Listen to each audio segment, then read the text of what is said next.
I wanted to see if I could put up this letter from Jack Hartsfield.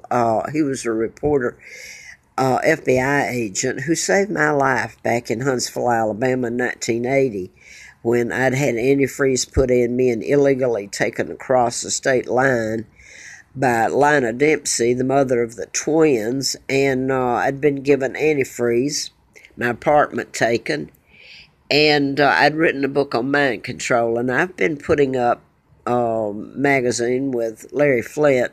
Hustler magazine was shot by a program shooter in Lawrenceville, Georgia, and later he flew me out there in a political campaign to replace one of the doctors that I'd written about. Anyway, it got bad for me, and Jack was, thank goodness, was there and helped save my life. He really did. My apartment was taken. I haven't seen my children maybe, and that's been a long time ago, back in 1980, 81. I saw them a couple of times. So they really stripped me down to nothing. Oh, I found out about my kidnapping and my real name in 1983 after I was out here at Mr. Flint's. But now I wanted to, this is a letter he meant for me to use to support what I'm saying. And sadly, he died last year, and he lived at Santa Clarita, and he knew Mr. Flint, and he went back to Huntsville, I guess, to the Huntsville Times. Yeah, it was, and was working when he died last year. He wrote this letter to Sal Vazzini, and Sal Vazzini, it was an email, and June the 25th of 2008. Now then, Sal Vazzini was an FBI agent, supposed to be retired. Whether he was retired, I don't know. But he had written a book about, what was the name of it? I can't remember. Anyway, the name of it was a small book. It wasn't more than 200 pages. But if he told the things he knew, he'd be killed. And it goes back to Keeper of the Secrets, the CIA, some of this. Well, I can't remember his name right now. But Salvador Vazzini was sent over in 1980, became the police chief. And I don't think if Sal Vazzini hadn't been sent there and Jack Hartsfield there, I wouldn't have lived. They would kill me. Now, this is NASA, and I began working for the district attorney in the shape I was in, which was horrible. I'm not going to put anything else up here. I'm so sick. I've been trying to tell about that. I don't know if I'm going to make it. It's freezing tonight, so I don't have a tent anymore, so I don't know what I'll do. I've always said that Jack was undercover FBI. And to Sal, he says here, it doesn't seem possible. I turned it around. It doesn't seem possible that it's been 29 years since I first met you in South Miami. You said I'd never forget, and I haven't. So I won't go on. He's talking about the corruption in law enforcement, etc. And there's, he gets into a bunch here. Jack is a good man. Really good. You won't find another reporter. I mean, he did write also, but I hope there's a special place for him. I really do. He's one in a million. So here I wanted to put this because I've been trying to tell about how the law enforcement compromise people, and they'll either tell them to help me or do the other things to me. And I don't doubt they do the other things like making my life a living hell anyway. But this was back May the 14th, 2014.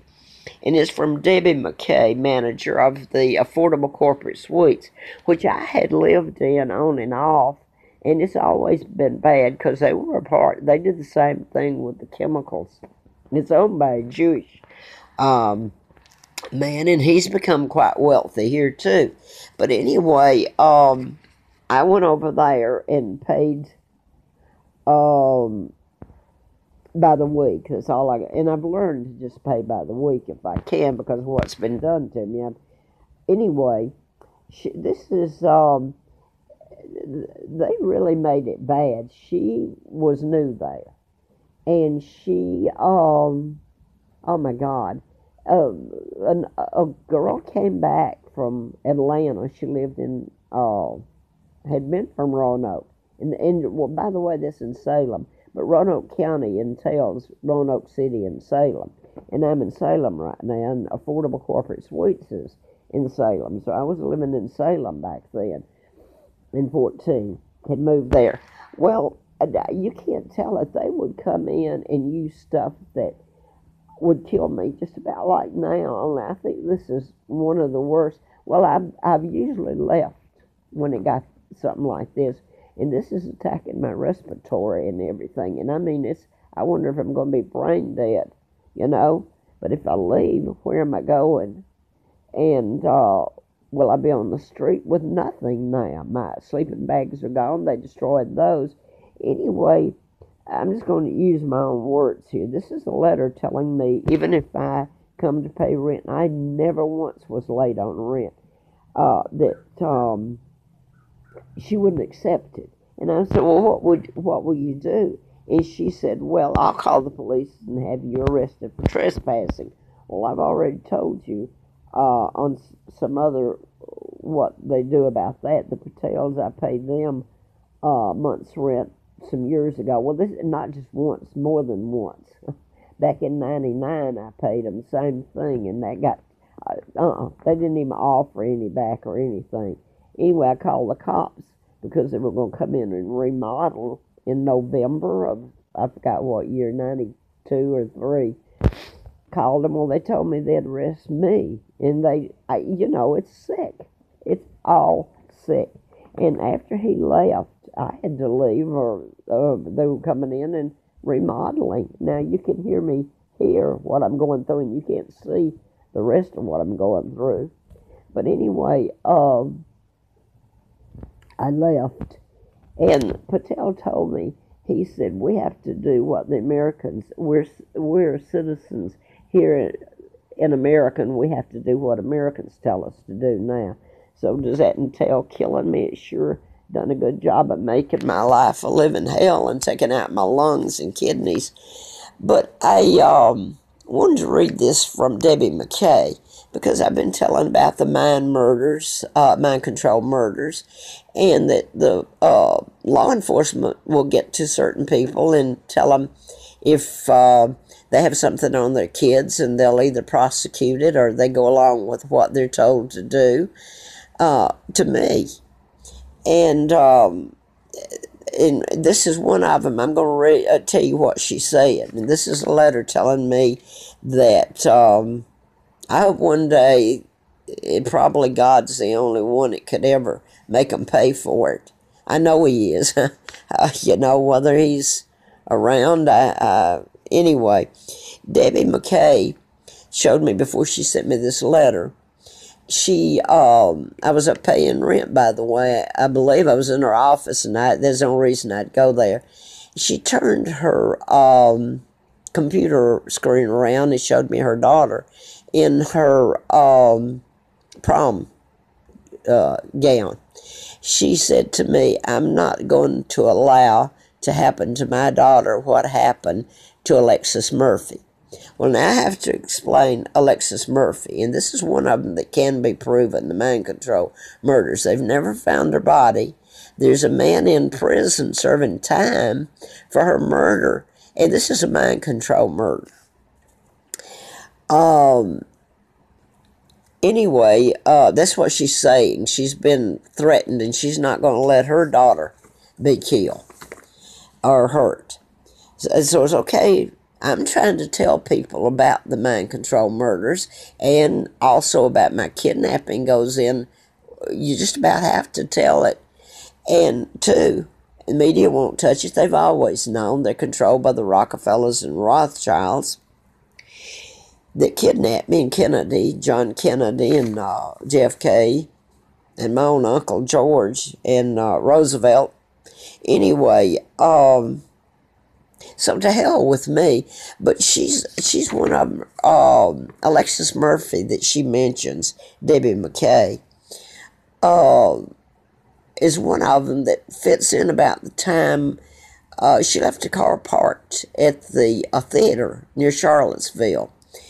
And so she was killed, I believe, or disappeared August the 3rd of 2013. Had to be 2013. Yeah, 2013. So hers fits in, though. Jesse Matthews is in prison. He pled guilty because of, if you don't tell about the mind control, you can't, he can't explain it because he would think he did it. That's the whole thing. In the Vegas shooter, he didn't know he was chipped and had probably in the root canal is where they put them, or any place in you, but he didn't know he had it. So how's anybody going to explain it to a jury had he lived? And that goes for the others I've told about. And I'm getting really sick again in here. It's so horrible. But I wonder if I'll live. But anyway, Jesse Matthews was programmed, and he killed Morgan Harrington, and her father's a psychiatrist here in Roanoke, and he taught at the University at Virginia Tech, and that's also where the 33 were killed by a student. In return, he was programmed to shoot himself and kill himself. So you're getting into mind control murders, and everybody wants to pretend it's not happening. Had they addressed this a long time ago, along with my kidnapping, these murders would not have continued. And it's a horrifying thing. There's a whole list of them, and you get into some people, movie stars and other people who have been murdered. How do you prove it? These were deliberately done in patterns. So, and Hannah Graham, she's from England. Her parents are, and she is. And she was a student at Charlottesville also. And she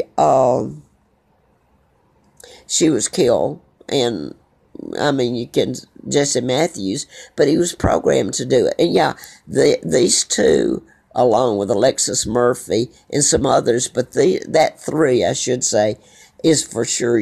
I mean, they can be proven, but you got to get them into court first. So to Debbie McKay, I put this up on YouTube, and you can't believe how she come back. You got to get these people under oath. They've kept me homeless, using chemicals to run me, and that's what Virginia State Trooper said. Carl Martin. I was up on camping out again for a few weeks to get away from all the crap. Run up there, run back. They've closed it down up there. Now it was on the mountain. He was host, and he's a Virginia, he and his wife, state trooper. Well, that night, somebody come in and poured fuel all over my tent. Oh, God, I got out of there, and I had to sit up the rest of the night. And he brought me down. His wife did, Linda. She gave me their address and one of those little stickers that go on return address with their name and address on it. I've never used their address. But she told me, she said, this is how we run you with chemicals. Well, I know that, but, I tell people, and they know it, but they'll pretend, oh, no, they don't do that to you, and dismiss it because they don't care. They don't give a rat's. Believe me.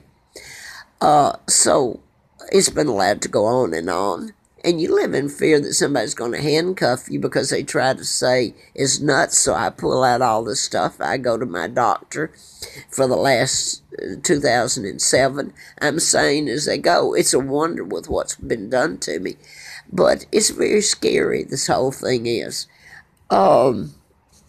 So I guess that's about all I was going to say. I was going to say the one thing, though, and somebody told me, well, you didn't put all about that article up about Sonny Shaw.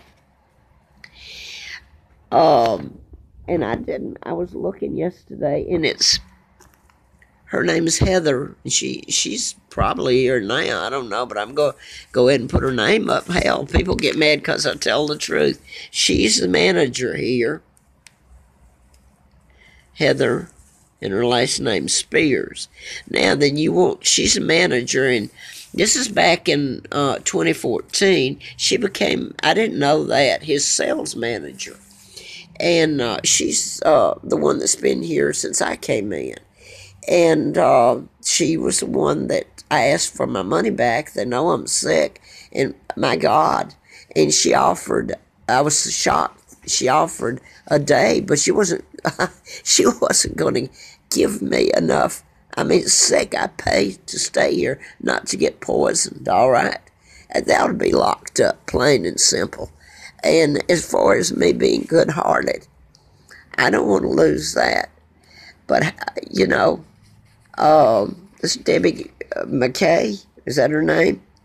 Why should I care about her anymore? Look what she did to me. And that goes for Edinburgh Square. They threatened her son. And last time I was in there begging for a place to stay, she said, well, she showed me an apartment, but the man wasn't dead, so there was no need, because he was coming back to his apartment. So she did it as a joke to say she did her part. I took somebody with me so I'd have someone to vouch for what was said. She told me, well, if you rent it, I'm going to do the carpet with formaldehyde. Well, she knows that's deadly to me almost. So there you go. I hope they're all, because that have gotten into it, it made my life a living hell. They're put up on the stand under oath, and after you get enough of them up there, you got to know there's truth to it. And I hope by God that it's God that does it. Now, I meant to say something else, and now I've forgotten. So I'm going to let it go, and I'll think of it in a minute. But anyway, that's all. I've been putting it up, and I'm so sick. Anyway, that's about it.